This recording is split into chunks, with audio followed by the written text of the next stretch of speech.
Today I'm going to take you on a little bit of a behind-the-scenes tour of what life is like on Gambier Island, British Columbia. Now, for those who don't know, Gambier Island is a uniquely situated island about 7 kilometers by water off the coast of West Vancouver. And what makes it pretty special is that despite Vancouver being one of the most expensive cities in the world to live in, I was able to purchase 5 acres of raw land there for under $179,000. Now, if you've seen my other videos, you know the catch. On Gambier Island, there's no towns or public transit or power lines or industry or economy of any sort. For the most part, it's off-grid, yet it's still within spitting distance of Vancouver. So my challenge over the last few years has been to bring these little pieces of civilization and these little luxuries from the mainland over to my property on Gambier Island. And today I want to share a little bit of that adventure with you.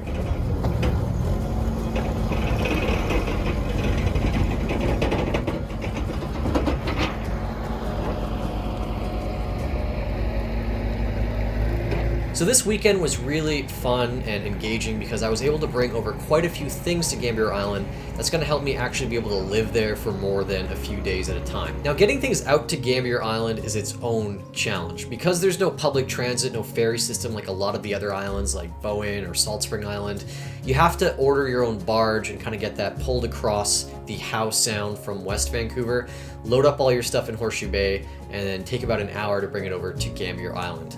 And we decided to do this all on Thursday last week, which was an incredibly rainy day, but we came prepared and I have some video to prove it. We got the Kawasaki, we got a couch, we got an outhouse, and we're gonna get a propane tank, and then we are heading to the island in style on this giant barge.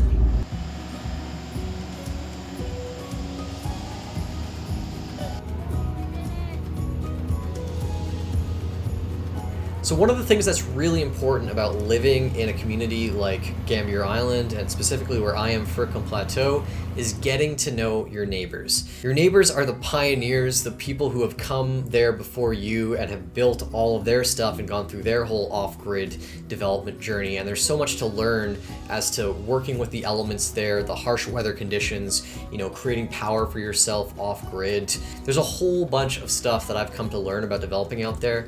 And without having those close connections with your neighbors who also have things like essential tools when you're first getting set up there, without having that connection, you're not really going to get far. So my property on Gambier is sort of interesting because it's kind of on this bit of a hill. There's not as many trees as there are around the rest of the area. It's very hilly, it's quite rocky. So before I was able to even place anything there, I needed to get it landscaped so that I could have an outhouse and have a flat spot for a propane tank and those other items that I was bringing over from the mainland. Once we got everything over to Gambier Island, it was just a matter of putting things in place. An outhouse weighed about 500 pounds, so we kind of put that over the little pit that we dug, kind of old school style. Despite that, it's a lot better than pooping in the woods. And then from there, we set up the propane tank, which is going to be essential for getting all sorts of power generation. On that little hill where the propane tank is, the idea is to eventually build a tool shed as well, be able to cut wood, build things like decks, or just to fix things up around the property. And then the last piece too was the Kawasaki Mule, the instrument that I'm going to use to be able to transport anything from the dock loading area to my property, and just a little fun thing to explore around the island. Maybe I have to chop a tree down, get a cord of wood in there. It's just an essential thing to have when you're living off-grid, is a little bit of a method of transportation for carrying and moving things around. So one of the big questions that I got about my last video is, what are the kind of positives and negatives about living off-grid? What are some of the things that you have in terms of unbridled freedom to do this or that, and what are sort of the setbacks and the limitations of being so far away from the city? And the first thing I can attest to is that when you are living off-grid, when you are living in these kind of rural areas, you have a lot more freedom to explore your imagination in terms of developing your property and your land and building your dream home or dream little paradise resort, whatever you like, right? For me, one of the biggest things is that the piece of land that I have is kind of on a hill. So the idea eventually is to terrace that, to kind of make a bunch of flat little sloped areas, Think back to Machu Picchu or some of these little unique areas. And because the entire property is south facing, it gets an incredible amount of sun, making it a perfect place to have a solar run home and to grow a whole variety of different crops and trees and other types of wildflowers and agriculture. For the amount of money that I will probably end up putting into the land and building a, 3-bedroom house, I could barely get a 1-bedroom apartment on downtown Vancouver in probably one of the worst areas. So despite all the complications of getting everything out there and the extra fees involved in using a barge and moving things off grid, it still ends up being a lot cheaper than living in the city, and you're about just as close to Vancouver as someone out in Surrey is, minus the water in the middle, but of course that is remedied by getting a boat and some gumption. Now, one of the negatives is, of course, not being able to access building materials as you need it out on the island. You can't just call up Home Depot, get insulation if you need it, get a 2x4 here, a 2x4 there. You need to make do with what you have, or you have to use the natural materials in your environment to kind of create what you need, whether it be wood, whether it be dirt, whether it be rock. The number one piece of advice that I've been given about building anything on Gambier is you gotta make a 1-year, a 3-year, and a 5-year plan. The cost of barges can get up to thousands of dollars, so when you're getting a big barge and bringing over something like an outhouse, you want to make sure that you're also bringing over more than just that. You want to make sure that you're bringing over your vehicle. You want to make sure that you're bringing over propane, that you're bringing over a pallet of other supplies that you can use. And so every time I want to bring something big that I can't just fit on a little small water taxi, which is another way of getting to Gambier Island, you want to plan out multiples of those things. As I mentioned, the next thing for me is to get kind of a workshop going, and I think I can probably fit that on a water taxi, but one of the things that I couldn't fit on that would be a lot of gravel, mulch, sand, things I need to kind of improve the landscape around my property, make it more walkable, breathable, get things like trees, just little things or big things that you couldn't quite fit on a water taxi. There's also a lot of expense involved in it, and like buying a home, you shouldn't be going all in on it and have no cash available once you've got your piece of land. Sure, you put your cabin on there, but the next thing is water, the next thing is solar, the next thing is heating, and maybe you've built your dream home. There's always going to be something else you're going to want to add to it if you have a big piece of land. And so the idea is that keep yourself well capitalized so that you can explore your imagination to its fullest extent. That's what I have planned on doing. That's what I've done progressively and slowly, is I've bought little things out there without overextending myself, so I never feel like I'm going all in on a place that's off the grid.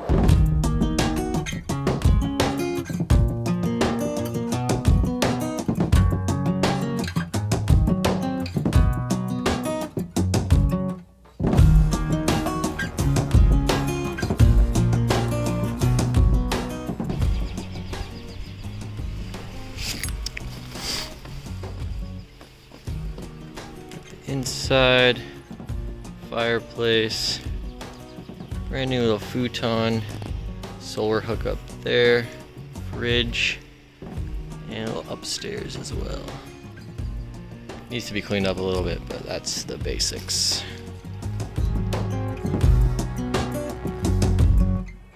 My life is pretty much digital, and I imagine for most people watching this, you're kind of in the same boat, where you wake up out of bed, maybe you get 7-8 hours sleep, you spend the next 8 hours on your computer working or doing something that's very digital, and then the next 7-8 hours of your day is spent relaxing, watching TV, maybe exercising.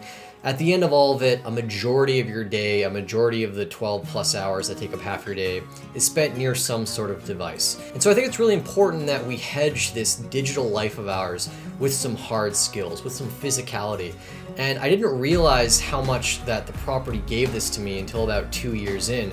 But talking about this and experiencing this and being able to, drive a hammer and a piece of wood is that kind of escape and balance that I have that kind of makes everything work, right?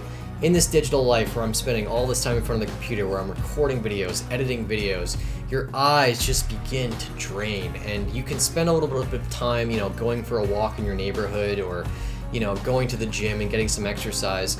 But none of it compares to going out in a place where it's complete silence. You don't hear the hum of cars, you don't hear planes overhead, you just hear the woods and the earth, and you're able to work on little projects like landscaping, like fixing up a little house or building a house altogether. Getting your hands dirty and working with these things brings you a sense of or brings me a sense of calmness, of humility, of something that I never knew I was in for when I got this piece of land to begin with. And people get this sort of experience, this balance from this digital life in other ways as well. I think travel is a big part of it, being able to explore other places, to put your phone away and just hike around a city is awesome. And we've missed a lot of that during the coronavirus. But the thing that's really kept me level-headed through all this is the ability to kind of shut off all the computers, shut off the devices, shut out the outside world for just a little bit, and just work on some small projects around the land. I think next in the tank is bringing some sort of shower out there, because every time we go out there, it's kind of a wear the same clothes for 3 days sort of situation. So yeah, hope you enjoyed this little video. I hope it was kind of mellow. It wasn't too crazy. It's not a finance topic or anything like that, but it's a part of my life I want to share with you guys. I think what I have here and what I found here is something that I want to be able to share with other people. And who knows, one day the property might become a resort, or I make a little Airbnb situation there with a couple cabins. Anything could happen. And I think having that freedom and that luxury is really awesome, and I'm super, super grateful for it. All of the stuff that I've learned about finance has kind of afforded me the ability to have a place like that, and has afforded me the time to work on a place like that, and has afforded me the time to make videos like this as well. So if you enjoyed this, if you have any questions about Gambier and living off grid, feel free to ask away in the comments. I'll be sure to share more of the adventure as time goes on. In the summertime is really when you have the opportunity to build things and get things moving out there. You have the solar power, you don't have to worry about rain all the time when you're building. So that'll be, some of the content that I explore in the summer. And yeah, hope you like this little slice of life. If you're a Vancouverite, take a trip out there one day and take a hike or something around there, because it is a beautiful island that is severely underrated by all metrics. So thanks for watching this video. If you haven't already, subscribe to the channel down below. We'll go back to the normal finance topics in a little bit, but I appreciate your time here. And yeah, take care and enjoy life.